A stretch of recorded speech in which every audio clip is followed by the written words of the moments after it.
E16 is a single voice MIDI sequencer inspired by Euclidean rhythms. Like all Euclidean sequencers, it allows to set the amount of pulses to be featured in a sequence that corresponds to the active steps, as well as their rotation and the sequence length.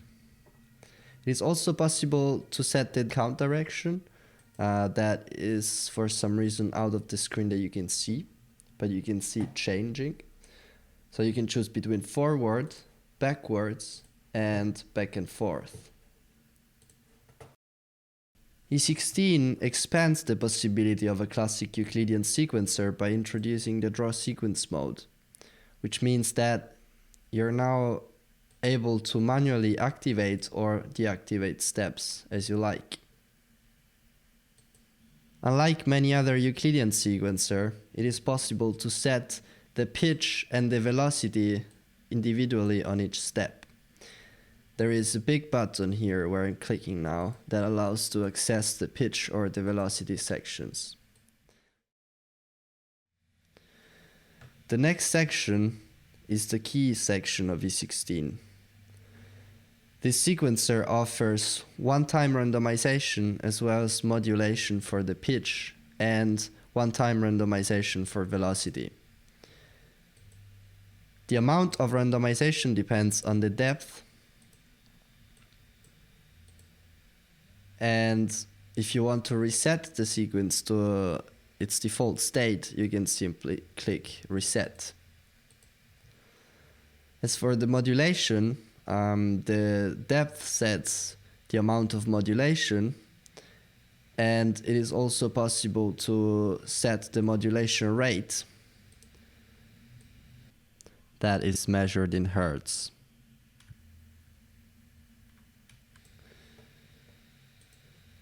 This section here is the most unique of this sequencer because it allows you to introduce or take out steps randomly at a given time rate that can be free to run and can be set in seconds or sync to the main clock.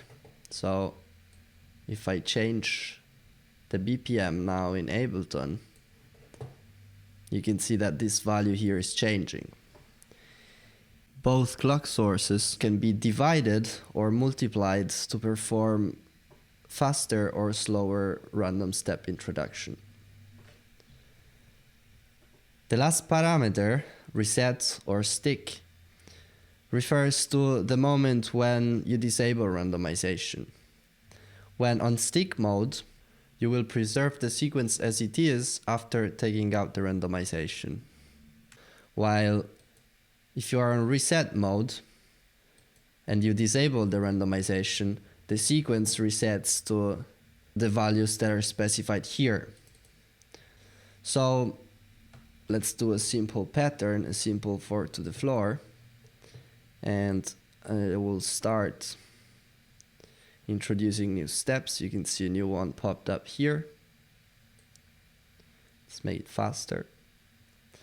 And in the moment when I hit reset, this automatically resets to these values here. So 4 pulses in position 12. If we're in position 1, let's repeat the process, and you can see that it resets to 4 pulses in position 1. The last section of the device is a dropout section.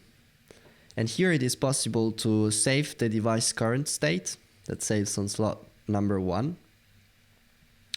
And it is also possible to save other 31 device instances other than the current state. And you can do that by right-clicking while holding Shift on a free slot.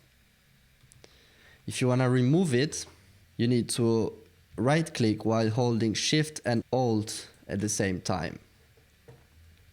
So I will just randomize the pitches to create various instances. And I will show you that this system allows to browse quickly and easily amongst different sequences that can be recalled while playing a live performance, or writing a piece of music. And let's see how these presets get saved, because the presets get saved as external JSON files. So it's a piece of code that you will have to add into the search path of the patch in your Max8 folder, for example. And if the piece of code is not in the search path, the device won't be able to recall the preset. One recommendation is to save the current state every time you're about to close the project, just to make sure that the current configuration of the whole device will be stored as you load the project again. Unfortunately, we're unable to record MIDI on the same channel where the Max4Live device is, so we're gonna get it covered during the tutorial. And we're gonna give a look at how to record MIDI and in which ways E16 can interact with external MIDI devices such as the scale and the velocity. To do so, you'll first have to set up a new MIDI channel and route the MIDI from this channel into the new one. And you can see that in the moment I arm the track and I trigger the sequence, there is MIDI signal coming in here. So this does not only relate to MIDI recording, but it is also fundamental if you want to use E16 in combination with external MIDI devices, for example, the scale or the velocity. So to make sure that this works, this is not going to work on the same channel, but to make sure that this works, or the scale, you have to put them together with the instrument that you want to trigger on the new channel and route MIDI into it. The last thing that it's worth mentioning is that E16 is fully mappable to external MIDI controllers.